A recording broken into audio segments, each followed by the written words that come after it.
वैसे तो आर्कियोलॉजिकल जगत में अक्सर नई नई खोजें होती रहती हैं, लेकिन ना तो हर खोज इतनी महत्वपूर्ण होती है और ना ही हर खोज से साइंटिस्ट कोई कंक्लूजन निकाल पाते हैं। आज हम आपको 10 ऐसी खोजों के बारे में बताएंगे जो अपने आप में अनोखी थी। तो चलिए शुरू करते हैं इस मजेदार वीडियो को। Number 10, Z burial suit. China का हैन वंश काफी समृद्ध और अमीर सभ्यता थी। इन लोगों ने अपने समाज के मृत लोगों को दफन करने के लिए एक बरियल सूट तैयार किया था।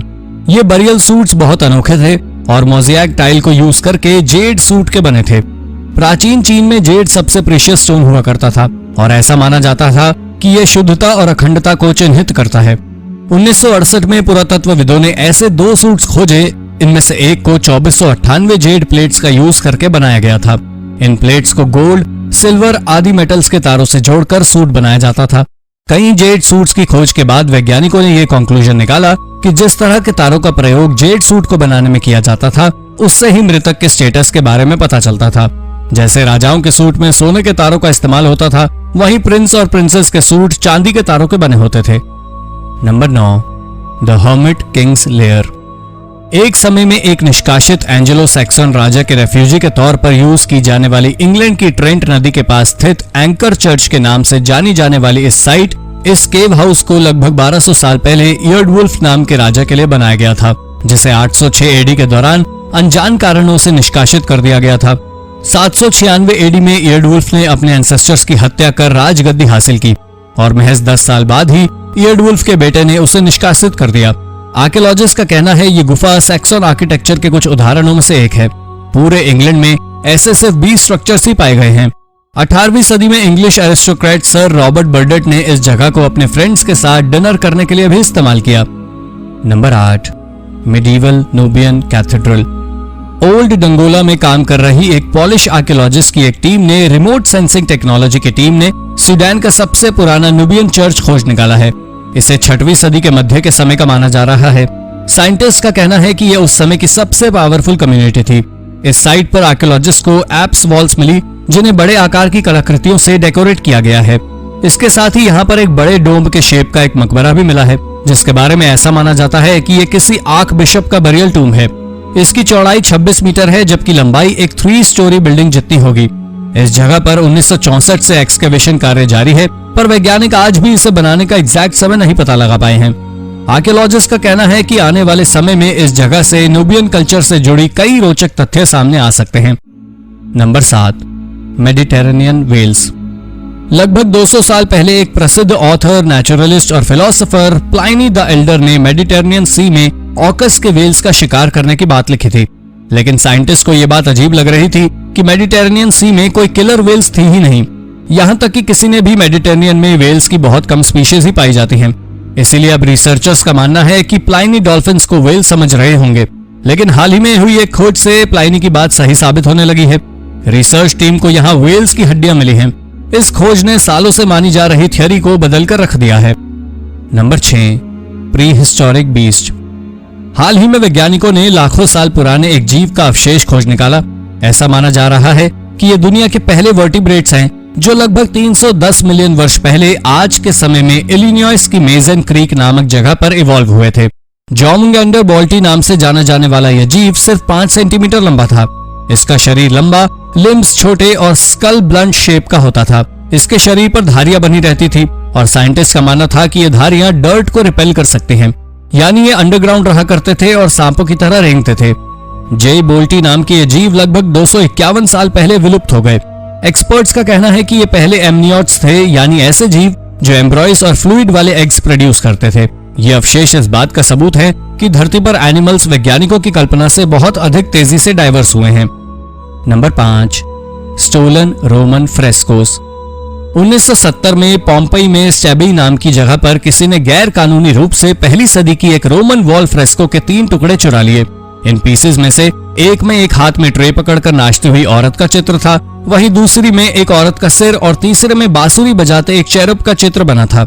एक लंबी इन्वेस्टिगेशन के बाद पिछले साल इन्हें रिकवर कर लिया गया। गुलियाना नाम के गांव से भी 2012 में ऐसे ही 3 फ्रेस्कोस बरामद हुए थे। इन अवशेषों को एक खुफिया टनल के द्वारा गैर कानूनी तरीके से स्मगल करने के लिए रखा गया था, लेकिन अच्छी बात यह रही कि पुलिस ने इस रैकेट को इन अवशेष को स्मगल करने से पहले ही पकड़ लिया। इस घटना के बाद सिविटा गुइलियाना में खुदाई की।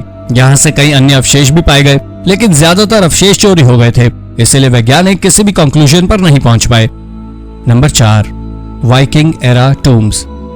800 एडी से 1050 एडी तक के समय के लिए रही वाइकिंग एरा टाइम पीरियड के लिहाज से भले ही एक छोटा समय हो, लेकिन इसके बावजूद ये यूरोपियन हिस्ट्री का एक बड़ा हिस्सा रहा है और पुरातत्वविदों के लिए हमेशा से आकर्षण का केंद्र रहा है। वाइकिंग्स के बारे में आज भी नई नई जानकारियां सामने आ रही हैं। हाल ही में स्वीडन के सिग्टुना नामक टाउन में 7 वाइकिंग टूम खोजे गए। ये 900 एडी के समय के हैं और इस टूम में 4 एडल्ट और 4 बच्चों के शरीर के अवशेष मिले हैं। ऐसा माना जा रहा है कि इनमें से 2 बच्चे ट्विन माने जा रहे हैं। शायद इसलिए इन दोनों को एक साथ दफन किया गया। इनकी मौत काफी छोटी उम्र में ही हो गई थी। इसके अलावा पुरातत्वविदों को यहाँ से लेदर की बेल्ट भी मिली है, जिसकी फिटिंग्स लोहे की थी। कुछ वाइकिंग्स के मुंह में चांदी का सिक्का भी मिला है। एक्सपर्ट्स का कहना है इस क्षेत्र के वाइकिंग्स के बीच ये काफी कॉमन प्रैक्टिस थी। ये वाइकिंग टूम सिग्टुना के सबसे पुराने क्रिश्चियन बरियल्स हैं। Number 3, ancient Egyptian worship. लगभग 2400 साल पहले हेराक्लियन नाम का यह शहर इजिप्ट का सबसे बड़ा मेडिटेरेनियन पोर्ट हुआ करता था। आज की तारीख में इसके रुइंस अबू क्वेर बे में डूब चुके हैं। हाल ही में वैज्ञानिकों को एक रैकेट वॉरशिप मिला जो हेराक्लियन के नष्ट होने के कुछ समय पहले का ही था। एक टूटे हुए मंदिर के नीचे लगभग मिट्टी के 5 मीटर अंदर दबा हुआ मिला यह शिपरेक इस बात को ध्यान में रखकर बनाया गया था कि यह अच्छी स्पीड गेन कर सके। इसकी लंबाई लगभग 25 मीटर थी और इसका हल इसकी चौड़ाई का लगभग 6 गुना था, जिससे यह पता चलता है कि यह क्विकली मूव कर सकता था और इसे कार्गोज या पैसेंजर्स को ढोने के लिए नहीं बनाया गया था। रिसर्चर्स का कहना है कि इस शिप को नाइल नदी में चलाने के लिए बनाया गया था। हेराक्लियन ग्रीक और इजिप्ट के कल्चर का मिक्सचर था और इस शिप में भी इस बात की झलक देखने को मिलती है। पुरातत्वविदों का कहना है कि हेराक्लियन सुनामी और भूकंपों की वजह से नष्ट हुआ था। Number 2, coin horde. आज के समय में रूस में स्थित फैनेगोरिया नाम का प्राचीन शहर बॉस्पोरन किंगडम के समय में काफी अमीर और समृद्ध शहर था और यही वजह रही कि सदियों तक इस शहर में तमाम लोगों ने इसे लूटने के लिए हमले किए। इस पर हमला करने वालों में हंस, टर्क्स तथा अन्य कई समुदाय शामिल हैं। 6वीं सदी के मध्य में यहाँ पर एक लूट हुई जिसमें यहाँ के किसी व्यक्ति ने अपना सारा खजाना रख कर जला दिया। हाल ही में पुरातत्वविदों ने इसे खोजा और इसमें 80 ब्रॉन्ज कॉइन्स थे। इन सिक्कों में 3वीं सदी के आखिर और 4वीं सदी के शुरुआती बॉस्पोरन राजा के चित्रों को उकेरा गया था। Number 1, Roman road. हाल ही में हुई एक रोमन रोड की खोज ने पुरातत्वविदों को भी हैरानी में डाल दिया। इस खोज के बाद पुरातत्वविदों का कहना है कि 5th सेंचुरी में हुई इस शहर की ऑफिशियल खोज के काफी पहले ही ये शहर बस चुका था। यानी वेनिस इक्गुन नाम की जो जगह आज डूब चुकी है, रोमन काल में वहां बसती थी। हालांकि एक्सपर्ट्स को भी यहाँ रहने वाले लोगों की पॉपुलेशन के बारे में जानकारी नहीं थी।